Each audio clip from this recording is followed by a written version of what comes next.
दिल्लीच्या सिग्नेचर ब्रिजवरून बेपत्ता झालेल्या स्नेहा देबनाथचा मृतदेह पोलिसांना सापडला आहे। गीता कॉलनीच्या उड्डाणपुलाजवळ यमुना नदीतून पोलिसांनी स्नेहाचा मृतदेह ताब्यात घेतला। गेल्या 7 दिवसांपासून पोलीस स्नेहाचा शोध घेत होते। स्नेहा बेपत्ता झाल्याची तक्रार मेहरौली पोलीस ठाण्यात दाखल करण्यात आली होती। स्नेहा 7 जुलै रोजी तिच्या मैत्रिणीला रेल्वे स्टेशनवर सोडायला जाणार असल्याचे सांगून घराबाहेर पडली।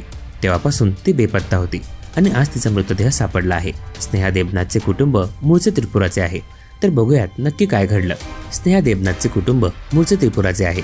स्नेहा दक्षिण दिल्लीतील मेहरौली पोलीस स्टेशन परिसरातील पर्यावरण कॉम्प्लेक्समध्ये राहत होती।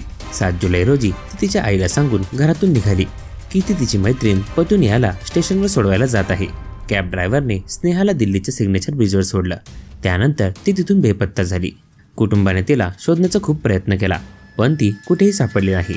काही काळ वाट पाहून 9 जुलै रोजी त्यांनी मेहरौली पोलीस ठाण्यात स्नेहा बेपत्ता झाल्याची तक्रार दाखल केली। पोलिसांनी गुन्हा दाखल करून स्नेहाचा शोध सुरू केला। यमुना नदीत पोलीस तिचा सतत शोध घेत होते।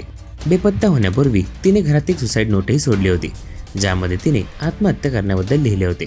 मेहरौली पोलिसांच्या म्हणण्यानुसार स्नेहाचे शेवटचे ठिकाण सिग्नेचर ब्रिजवर सापडले।